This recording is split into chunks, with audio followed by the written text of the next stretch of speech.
4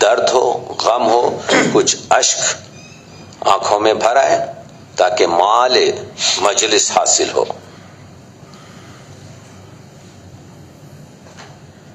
فراق گورکھپوری نے 1945 میں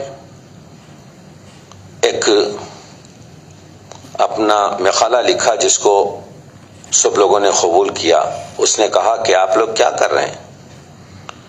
آپ لوگ اپنی شاعری کو اپنی زمین سے نہیں جوڑتے۔ اس میں کوئل کا ذکر نہیں ہوتا ہے، اس میں کمل کا ذکر نہیں ہوتا، اس میں یہاں کے پرندوں کا، یہاں کے چرندوں کا، یہاں کے پہاڑوں کا، یہاں کے دریاؤں کا ذکر نہیں ہوتا۔ آپ جیہون کی بات کر رہے ہیں، آپ فرات کی بات کر رہے ہیں، آپ دجلہ کی بات کر رہے ہیں، آپ بلبل کی بات کر رہے ہیں، آپ باہر کی آپ کے اپنی شاعری کو اس زمین سے جوڑ دو تاکہ مشکل وقتوں میں یہ شاعر برہان پور کا ہاشم علی تھا، خوش بختی سے اس کا دیوان جس میں 250 مرثیہ ہیں مخطوطات کی شکل میں ہمیں اس وقت موجود ہے سالار جنگ میوزیم میں۔ پڑھیے تو آپ کو معلوم ہوگا کہ ہاشم علی برہان پور نے خوبصورت آپ کے جو ہے، تو یہ ہمارے مراسی کا دکنی مراسی، اس میں درد ہے، اس میں غم ہے، اس میں اشک ہے، اس میں عزت نفس سے زندگی گزارنے کے مسائل ہیں، اس میں شاید ہی اخلاق کا کوئی ایسا درس ہو جو موجود نہ ہو۔ تو یہ ہمارے پاس دکنی مراسی ہیں، اس کے پاس شروع ہوتا ہے قدیم مراسی۔ ولی دکنی ہو، ولی کا شعر ہے 1142 میں انہوں نے مرثیہ کہا اور کہا جب اس مرثیے کا حال تمام ہوا تو اس وقت سن 1142 تھا۔ ولی دکنی کے ساتھ آپ جانتے ہیں خدائے سخن، ہمارے 4 بڑے جو شاعر ہیں اردو کے، میر تقی میر ہوں یا میر انیس ہوں یا مرزا غالب ہوں یا محمد اقبال ہوں، ہر چاروں نے مراسی لکھے ہیں۔ کسی نے اردو میں، کسی نے فارسی میں، کسی نے 3 بندوں میں، اور کسی نے آپ کے جو ہے کیا کہتے ہیں سطح مراسی لکھے، لیکن مراسی سب نے لکھے۔ یہ ایک طریقہ کار تھا۔ تو خدائے سخن میر تقی میر کے پاس 34 مرثیہ اس وقت مطبوعہ حالت میں موجود ہے، لیکن کمال یہ ہے ہمارے پاس اردو کی تاریخ جو لکھی گئی ہے، میں اردو کا وکیل ہوں، بات کر رہا ہوں، پروفیسر بیٹھے ہوئے ہیں یہاں پر آپ کے جلیل علی صاحب، کامل نہیں ہیں، بڑے بڑے بلیک ہولز ہیں۔ اس کی وجہ کیا ہے معلوم ہے آپ کو؟ ہمارے تاریخ نویسوں نے نظم سے فائدہ نہیں اٹھایا، صرف نثری آپ کے جو ہے چیز کی، جبکہ نظم سب سے بڑی اتھینٹک آپ کے جو ہے مستند ایک انفارمیشن ہوتی ہے۔ میر تقی میر نے 34 مرثیہ لکھے، اس میں مسدس بھی شامل ہے، لیکن زیادہ تر ان کے مرثیے مربع ہیں۔ لیکن کمال میر صاحب کا یہ ہے کہ میر صاحب نے دہلی کی عزاداری کو اپنے مرثیوں میں لکھ دیا کہ یہاں کے عمرا جب محرم ہوتا ہے تو اپنے گھروں کو سیاہ چادر سے سیاہ کرتے ہیں۔ میں لوگوں سے کہہ رہا تھا کہ تم کو معلوم ہے آج سے 300 سال پہلے عزادار جو دہلی میں آتے تھے کالے کپڑے نہیں پہنتے تھے بلکہ نیلے کپڑے پہنتے تھے، یہاں تک کہ جس قسم کا وہ حلقہ بنا کر نوحہ خوانی کرتے تھے، سینہ زنی کرتے تھے، جلوس نکالتے تھے، اس جلوس میں ایک ہی چیز تھی، اس وقت حضرت عباس کا علم نہیں تھا جو آج آپ لے کے پھر رہے ہیں، اس وقت پالن ہار تھا وہاں پر، پالن جھولا علی اصغر کا نکلتا تھا. That was our history. کس نے لکھا؟ پڑھو. تو ہم نے مراسی سے استناد حاصل نہیں کیا، ورنہ عزاداری کی اگر ہم تاریخ لکھیں تو جس طریقے سے شربت دیے جاتے تھے، پورے فرقے، پوری آپ کی جمعیت آ جاتی تھی، اس وجہ سے کہ یہ مسئلہ جو ہے نواسے رسول کا تھا، فرقے کا نہیں تھا. بہت اچھا. ایک قسم کی ہر شخص اپنے طریقے سے عقیدت کا اظہار کر رہا تھا. کوئی سینہ زنی کرتے ہوئے اور روتے ہوئے، کوئی آپ کے شربت پلاتے ہوئے، کوئی فقیری کرتے ہوئے، وہ پوری چیزوں کو میر تقی میر نے اپنے مرثیوں میں باندھا. آپ جانتے ہیں کہ ابوالکلام آزاد نے 1954 میں ایک بہت بڑی بات کہی، وہ لیتے جائیے یہاں سے. مولانا آزاد نے کہا میر انیس کے مرثیے اور مرزا غالب کی غزلیں اردو ادب کی جانب سے دنیا ادب کو تحفے میں پیش کی جا سکتی. یہ اس شخص کا جملہ ہے جو عالم ہے. کیوں کہہ رہا ہے؟ اس وجہ سے آپ کی جو غزل ہے، آپ کا جو قصیدہ ہے، آپ کی جو ربائی ہے، آپ کا جو شعر آشوب ہے، سب فارسی سے نیچے ہے. صرف ایک صنف ہے جو فارسی سے آگے بڑھ چکی ہے، اس کا نام ہے مرثیہ. جب آپ فارسی میں کہتے ہیں میں مرثیہ پڑھنا چاہتا ہوں تو کہتے ہیں کس کا مرثیہ پڑھنا چاہتے ہیں. لیکن جب آپ کہتے ہیں اردو میں مرثیہ پڑھنا چاہتا ہوں، کوئی پوچھتا ہی نہیں آپ کس کا مرثیہ. معلوم ہے کہ یہ سید الشہداء امام حسین کا ذکر ہے. تو وہ مرثیہ جو اس وقت اعلیٰ ترین آپ کے جو ہے اس پر ہے، جس کے لیے ابوالکلام آزاد نے یہ جملہ کہا. تو کہہ یہ رہا ہوں میں کہ میر تقی میر وہ مرثیہ کیوں. ٹی ایس ایلیٹ کہتا ہے کہ زبان میں ادب عالیہ ہوتا ہے، وہ زبان کبھی گر کر بولی نہیں بنتی. جس میں میر تقی میر ہو، جس میں غالب ہو، جس میں اقبال ہو، تو کیا بات ہے؟ اس وجہ سے کہ ان کو تنقید سے گزارا گیا ہے. جب محمد تقی گھانسی نے، جو سودا کے ہم عصر ہیں، 65 بند کا مرثیہ لکھا تو سودا نے 65 بند کی اس پہ تنقید کی. اور اس سے پہلے جرت نے لکھا خام مضموں مرثیہ کہنے سے چپ رہنا بھلا. تنقید شروع ہو گئی مرثیے کی 350 سال پہلے. ہم لوگوں نے نعت کی تنقید شروع ہی نہیں کی. تقدیسی حدث ہے، کچھ حرف مت کہو. جب تک آپ تنقید، موضوع اپنی جگہ لیکن تنقید اپنی جگہ، تنقید سے اس صنف کا معیار قائم ہوتا ہے. تو آپ دیکھ رہے ہیں کہ سودا نے 65 بند میں محمد تقی گھانسی کے مرثیے کی تنقید کی. جرت نے کہہ دیا کہ غلط خام مضمون مرثیہ کہنے سے چپ رہنا بھلا.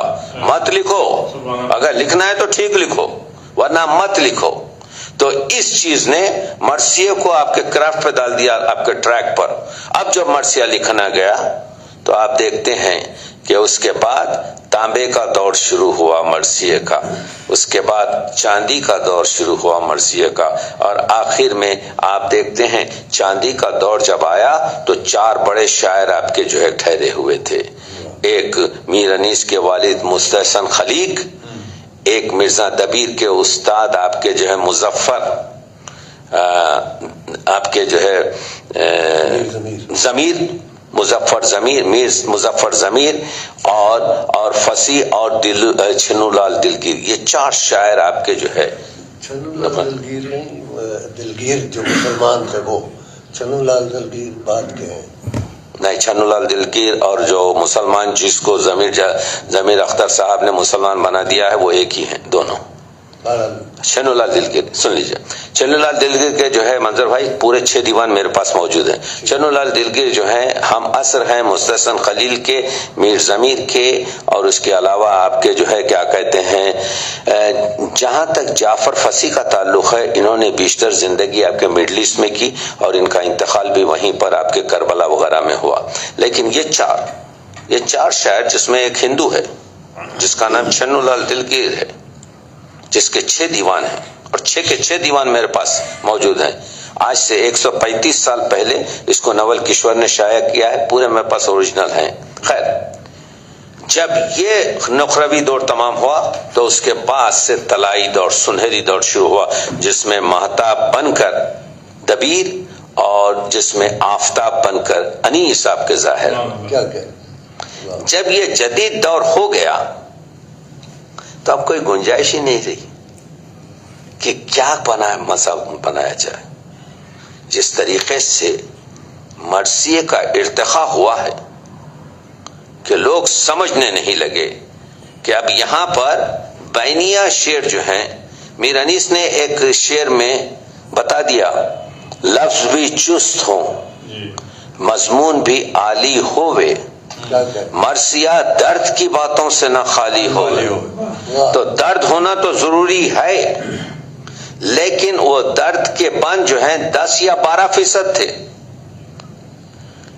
85% جو تھی اس میں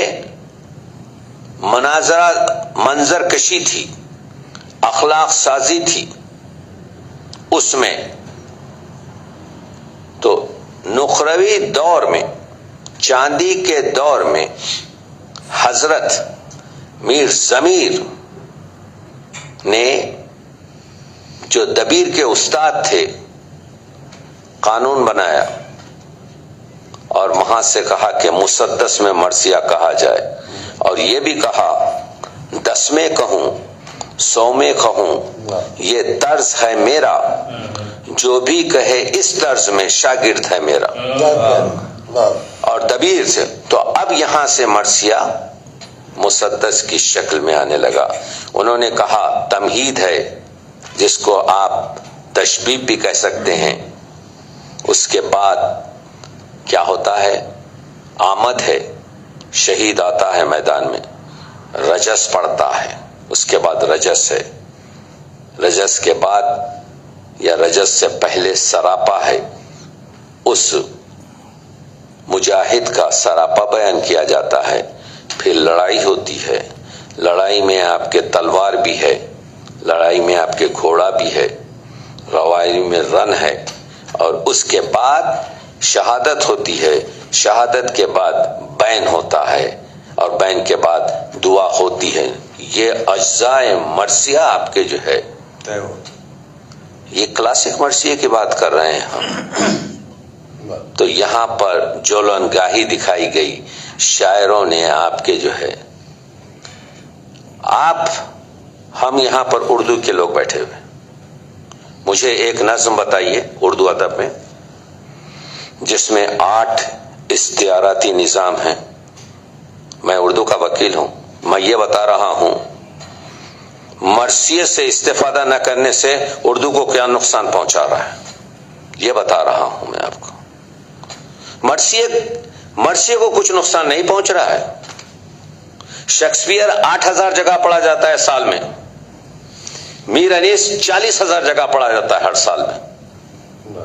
جس شخص کا کلام ہر سال 40,000 جگہ پڑھا جائے اس کو شہرت کی کمی نہیں. کم از کم 1 مرثیہ, زیادہ سے زیادہ 3 مرثیے پڑھے جاتے ہیں. پاکستان میں پڑھا جاتا ہے رات ہے, نیو یارک میں پڑھا جاتا ہے دن ہے. میر انیس اور مرزا دبیر کے آفتاب کبھی آپ کے جو غروب نہیں ہوتا. تو یہ اردو ادب کا آپ کے جو ہے فرض ہے کہ مرثیے سے سیکھے کہ اخلاق کس کو کہتے ہیں, غلام سے آقا کس طرح سے بات کرے, زوجہ شوہر سے کیسے بات کرے. امام حسین آتے ہیں, میر انیس پڑھ رہا ہوں, ہے دم ہم لوگوں میں، ہم مرد بنیاد معاشرے میں اپنی بیگم کی آپ کے جو ہے کیا کہتے ہیں قدردانی کرے آتے ہیں،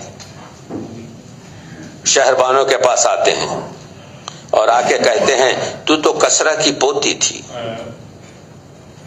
تیرے جسم میں تو آپ کے کیا کہتے ہیں تلائی اور سیمی آپ کے جو ہے لباس ہوتی تھی، تو پیغمبر کے نواسے کے گھر آ کر تیرے کپڑوں میں پیوند لگ گئے، ایک جو اولاد خدا نے عطا کی تھی وہ بھی خدا کی راہ میں تو نے پڑھیے وہ 2 باندھ کہ شوہر 26 سال جس عورت کے ساتھ زندگی کر رہا ہے زوجہ کے ساتھ اس کی قدردانی کر رہا ہے، وہ ہے نواسے رسول۔ حضور فرما چکے ہیں میں مکارم الاخلاق ہوں، میں معلم اخلاق ہوں، اپنی بیگم کا جو ہے اپنی زوجہ کا کہہ رہا ہے۔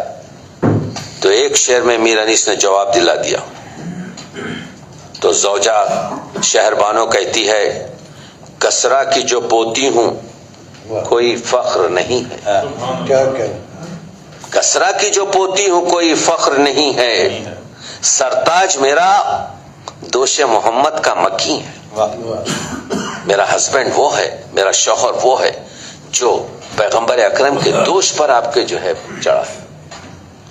یہ حفظ مراتب، یہ اخلاق سازی کہیں نہیں ملے گی مرثیوں میں، صرف ملے گی تو مرثیے میں۔ تو میں یہ کہہ رہا ہوں اردو ادب میں ہے کوئی نظم جس میں استعاراتی نظام، میں ایک مرثیہ آپ کو دبیر کا دیتا ہوں، 34 بند کا مرثیہ ہے جس میں 7 استعارے نہیں استعاراتی نظام میں نے آپ کے تلاش کیے ہیں، اور ایک نظام دوسرے، جیسے یہ نظام شمسی ہے، سورج بیچ میں ہے، اس کے اطراف یہ سیارے ہیں ایک دوسرے سے نہیں ٹکراتے، جب پریشان ہوئی مولا کی جماعت رن میں، یہ مرثیہ۔ مرزا دبیر کے 76 سے زیادہ مرثیے میں نے آپ کے گنے ہیں جو لفظ جب سے شروع ہوتے ہیں۔ قرآن مجید کی جو آیا آپ کے سورے ہیں اذا جاء نصر اللہ، اذا کہتے ہی آپ کے ذہن وہاں پہنچ جاتا ہے، تو مرثیہ نگاروں نے قرآن مجید کی آیات سے جب کہتے ہی ذہن پہنچ جاتا ہے اس مقام پر، جب پریشان ہوئی مولا کی جماعت رن میں، تو پہلے ہی مصرے میں سلامت علی دبیر نے 2 استعاراتی نظام داخل کیے۔ جب پریشان ایک استعارے میں نماز ظہر کا ختم ہونا ہے، پریشان دوسرے استعارے میں امام حسین کے لشکر کا ختم ہونا ہے۔ جب پریشان ہوئی مولا کی، مولا ایک استعارے میں وہ شخص ہے جو نماز برپا کر رہا ہے، مولا دوسرے استعارے میں وہ کمانڈر ان چیف ہے جو اس لشکر کی آپ کے جو ہے کیا کہتے ہیں سپہ سالاری کر رہا ہے۔ جب پریشان ہوئی مولا کی جماعت ایک استعارے میں نماز جماعت ہے، جماعت دوسرے استعارے میں لشکر کی صف بندی ہے۔ جب پریشان ہوئی مولا کی جماعت رن میں، ہر نمازی کو پسند آئی اقامت رن میں۔ نمازی ایک استعارے میں، وہی دیکھیے 2 استعاراتی نظام ہیں لیکن ساتھ ساتھ چل رہے ہیں، ایک دوسرے سے نہیں ٹکرا رہے ہیں۔ ہر نمازی کو، نمازی ایک استعار میں جو نماز پڑھا ہے، نمازی دوسرے استعارے میں وہ مجاہد ہے جو لڑا، ہر نمازی کو پسند آئی اقامت ایک استعارے میں رکن نماز ہے، اقامت ایک استعارے میں جہاد کا قیام ہے۔ دیکھ رہے ہیں آپ، قبلہ دین کیا قصد عبادت رن میں، قبلہ دین ایک استعارے میں وہ جہت ہے جس میں نماز پڑھی جا رہی ہے، قبلہ دین ایک استعارے میں وہ کمانڈر ان چیف ہے جو لیڈ کر رہا ہے، قبلہ دین کیا قصد عبادت، قصد ایک استعارے میں نیت نماز ہے، قصد دوسرے استعارے میں آپ کے نیت جہاد ہے، قصد عبادت ایک استعارے میں نماز ہے، عبادت دوسرے استعارے میں جہاد ہے۔ قبلہ دین کیا قصد عبادت رن میں، شکل محراب بنی تیغ شہادت رن میں۔ تو آپ دیکھ رہے ہیں کہ وہ شکل محراب ایک ایسی جگہ ہے جہاں نماز پڑھی جاتی ہے، اور محراب ایک ایسا آپ کے جو ہے کہ غازی اور 2 تلواروں کے ملنے سے ایک شکل محراب کی بنتی ہے۔ شکل محراب بنی، تیغ شہادت ایک استعارے میں اشہدون لا الہ الا اللہ ہے، اور تیغ شہادت دوسرے استعارے میں گردن کا کٹنا ہے۔ غل ہوا اس کو امام دو جہاں کہتے ہیں، تیغوں کے سائے میں شبیر اذاں کہتے ہیں۔ کیا کیا دیکھا پہلے بند میں 2 استعارے، 7 استعارے، میرا مضمون پڑھیے، میں نے 7 استعارے ایک نظم میں، تو اگر یہ نظم ہے تو پھر ہم اردو ادب میں اگر ہے کوئی نظم تو بتائیں جس میں آپ کے 7 استعاراتی نظام ہو کہ ایک دوسرے سے نہ آپ کے جو ہے۔ علامہ اقبال نے کہا عبد اور عبدہو، عبدہو کون ہے؟ حضور اکرم صلی اللہ علیہ وآلہ وسلم، میرا بندہ۔ جب فرشتوں نے کہا، اسی مرثیے کا پڑھ رہا ہوں، جب فرشتوں نے کہا مالک تیرے حبیب کا نواسا مشکل میں ہے، ہمیں اجازت دے۔ اب یہ تخیل ہے سب، شاعر دیکھیے امام نہیں ہے، شاعری جو ہے آپ کے قرآن کی آیت نہیں ہے، شاعر جو چاہے کر سکتا ہے، تخیل ہے یہ۔ تو فرشتوں نے کہا اجازت دے کہ ہم جا کے اس کی مدد کریں۔ تو مرزا دبیر نے ایک شعر رکھ دیا، خدرداں اس کا میں ہوں، میرا شناسا ہے وہ، آئی نو ہم۔ خدرداں اس کا میں ہوں، میرا شناسا ہے وہ، کیوں نہ ہو میرے محمد کا نواسا ہے وہ۔ آپ دیکھ رہے ہیں کیا محبت ہے میرے محمد کا۔ تو یہ جو استعاراتی نظام ہے، میں نے ایک مضمون لکھا ہے جس میں بتایا ہے یہ 8 صبح کے منظر جو دبیر نے پیش کیے ہیں، بتایا ہے اردو ادب میں نہیں ہیں ایسے منظر۔ تو جب اس لیول پر آپ کے پہنچ گیا مرثیہ، میں نے ایک مرثیے کا آج سے 27 سال پہلے 900 صفحات میں تجزیہ کیا ہے، اب آپ پڑھ لیجئے، اس میں میری ویب سائٹ پر موجود ہے، کھلتا ہے، پورا پڑھ سکتے ہیں۔ اور یہ بتایا ہے کہ اس میں محاوروں کی تعداد، اس میں روزمرہ، اس میں ثنائے لفظی اور ثنائے معنوی اور تمام چیزیں 2600 سے زیادہ ہیں ایک مرثیے میں۔ تو میں بoston میں امریکہ میں تقریر کر رہا تھا آج سے کوئی 25 سال پہلے، اور بتا رہا تھا کہ اس میں 57 سے زیادہ صنعت حسن تعلیل ہیں۔ تو ایک پروفیسر صاحب ریٹائرڈ تھے، کھڑے ہوئے بعد میں کہا کہ آپ نے جو فرمایا 57 حسن تعلیل، یہ صنعت بہت خال خال ہے، ایک مرثیے میں آپ نے 57۔ تو میں نے کہا سنیے، میں 6 مرثیے پڑھتا ہوں اور اس میں 7 حسن تعلیل ہیں، وہاں سے آپ آگے بڑھیے۔ پھر میں نے سنایا،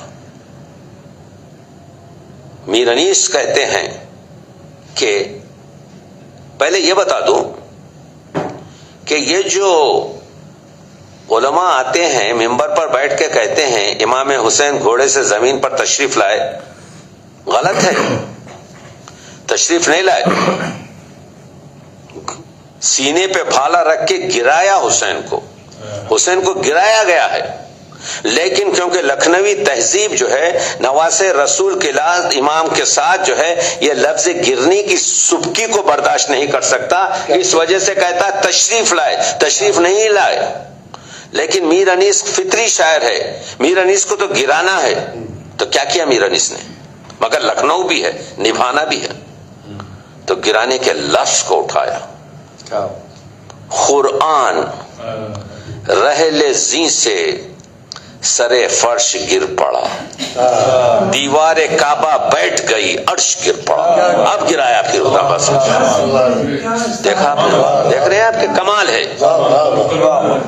قرآن یعنی تشبیہات میں یہ رسول کا نواسا نہیں گر رہا ہے، قرآن رحل زی سے سرے فرش گر پڑا، دیوار کعبہ بیٹھ گئی، عرش گر پڑا۔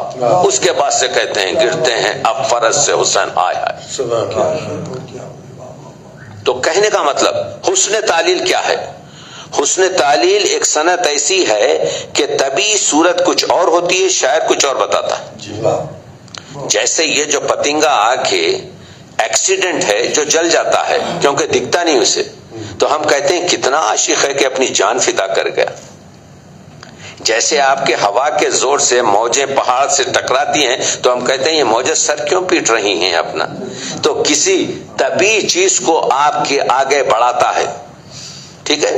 اب دیکھیے میرانیس اسی مرثیہ میں امام کی تلوار کا اثر ہوا پر بتائے ہیں, پھر زمین پر بتائے ہیں, اب پانی پر بتا رہے ہیں. تو مچھلیاں سمجھتی ہیں کہ اب یہ مولا کی تلوار سے کہیں ہم خامخواہ کٹ نہ جائیں. ہر چند مچھلیاں تھیں زرہ پوش سر بسر. تمام مچھلیوں نے سر سے پیر تک زرہ پہن لی تھی, کیونکہ پلک جو ہے ایسے لگے رہتے ہیں جیسا کہ زرہ پہنی. ہر چند مچھلیاں تھیں زرہ پوش سر بسر. ایک مصرع ایک اس نے منہ کھولے چھپتی پھرتی تھیں لیکن ادھر ادھر. منہ کھولنا خوف زدہ ہونا اور چھپ کے پھرنا ڈر سے خوف. تو دوسرے مصرے میں دو حسن تعریف. بھاگی تھی موج چھوڑ کے گرداب کی سپر. آپ یہ سائیکلون جب دیکھتے ہیں تو ایسا معلوم ہوتا ہے یہ بیچ جو ہے سپر ہے اور یہ موجیں بھاگ رہی ہیں, اس سے نکل رہی ہیں, کیونکہ موج یہ کہہ رہی تھی کہ تلوار آ کے سپر کو بھی کاٹ دے گی تو بھاگو یہاں سے. بھاگی تھی موج چھوڑ کے گرداب کی سپر, تھے تہ نشین نہنگ. ویلز جو ہیں تہ نشین ہو گئے تھے. تہ نشین ہونا خوف سے. تھے تہ نشین نہنگ مگر آپ تھا جگر, اور ان کے جو جگر تھے وہ پانی پانی ہو گئے تھے. اور آپ کو معلوم ہونا چاہیے کہ ویلز کے جو لیور ہوتے ہیں وہ فلوٹنگ لیورز ہوتے ہیں.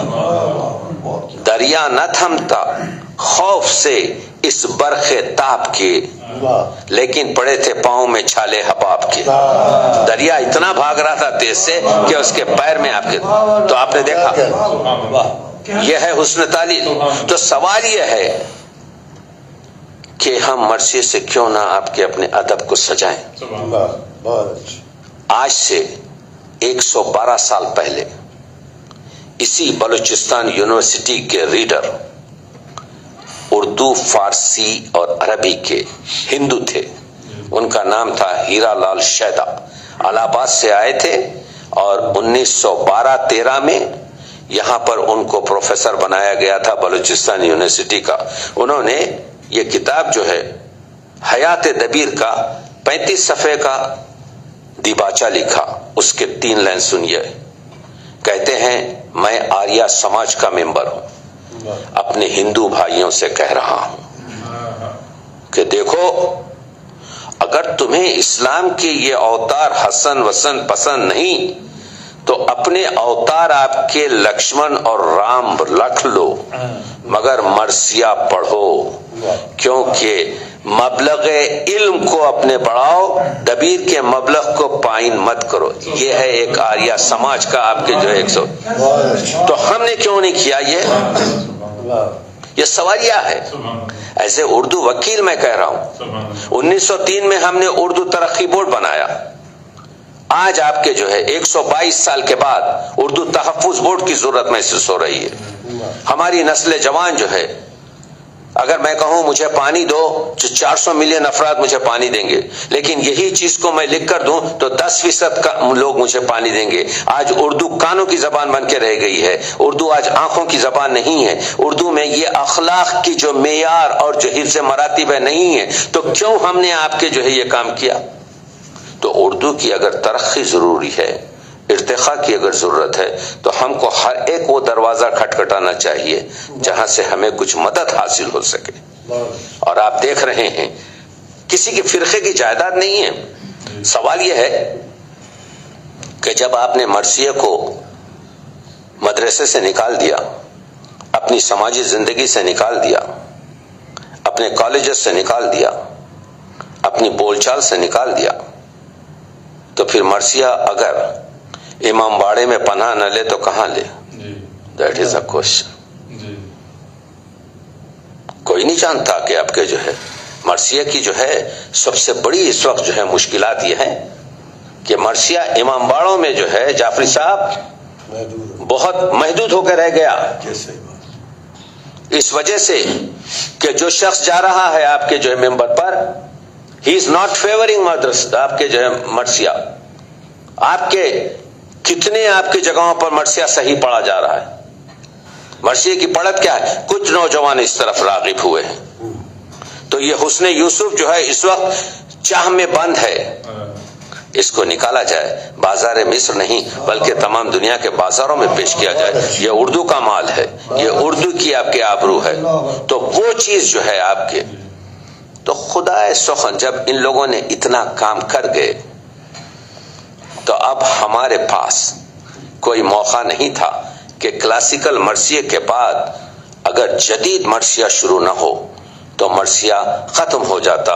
میں نے ابھی اب یہ جو عالمی کانفرنس ہے اس میں میرا ایک پورا ٹاپک رکھا گیا ہے جو ہلال نقوی کے مرثیے کی. میں یہ سوچنا چاہتا ہوں تو آپ دیکھیے کہ اگر جدید مرثیہ ہم شروع نہ کریں تو ہوگا یہ کہ یہ اردیا سنیے کیا کہہ رہے ہیں، یہ میری کتاب سے پڑھ رہا ہوں.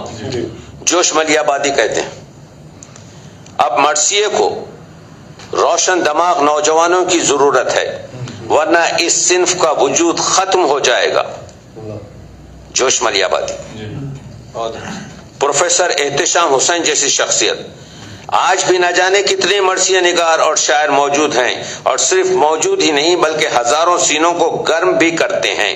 اس لیے آج کے شاعروں اور ادیبوں کا مطالعہ کرتے وقت ہمیں جذباتی ہونے کے بجائے منطقی ہونا چاہیے. مت سمجھیے یہ آپ کے جو ہے کیا کہتے ہیں، آپ نے تو امام حسین کو جو ہے آپ کے کسی فرقے میں ڈال دیا. امام کا تعلق کسی فرقے سے نہیں ہے، یہ بدبختی ہے ہماری. جذباتی نہیں ہونا چاہیے.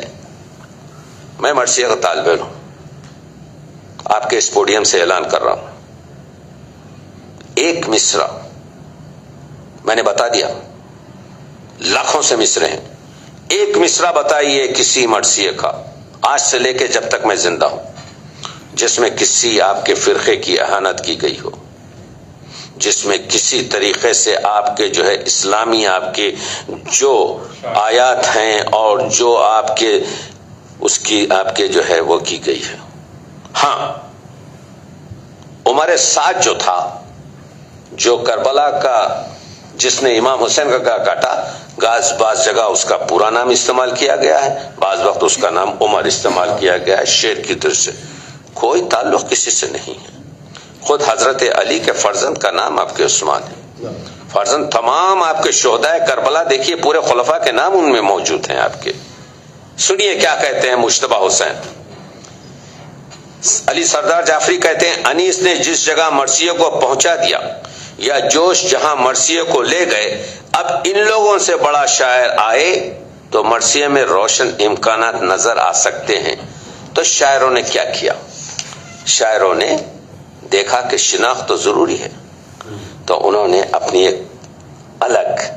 تو اب جو جدید مرثیہ آیا، ابھی تک مرثیے کا عنوان نہیں دیا جاتا تھا، انہوں نے عنوان دینا شروع کیا. دوسرا کام یہ کیا کہ یہ جو 9 جز تھے کہ تمہید کے بعد آمد اور آمد کے بعد رجس اور رجس کے بعد لڑائی، یہ سب اس سب کو آپ کے جو ہے چینج کر دیا. تیسری چیز یہ کی کہ ہماری زندگی سے جب گھوڑا ہٹ گیا، ہماری سماجی زندگی سے جب تلوار ختم ہو گئی، تو انہوں نے ان طرف اب گھوڑے کا، پہلے گھوڑے کی یال، گھوڑے کی شکل و صورت، گھوڑے کی چال، گھوڑے کی رفتار پر آپ کے ذکر ہوتا تھا. اب گھوڑے کی اس پر نہیں ہو رہا ہے، تلوار کا. بلکہ کہتے ہیں، آپ کو معلوم ہونا چاہیے، جب امام رخصت ہو رہے تھے تو جو چھوٹی بیٹی تھی 4 سال کی سکینہ، اس کو معلوم تھا کہ ہر کوئی جو گھوڑے پہ بیٹھ کے جا رہا ہے واپس نہیں آ رہا ہے. تو جب امام حسین کے آپ کے جو ہے بہے تو یہ گھوڑے کے پیروں سے لپٹ گئی. آج کے شاعر نے لکھا کہ اس کے سموں پہ دست سکینہ کے تھے نشاں. یہ جدید مرثیہ ہے.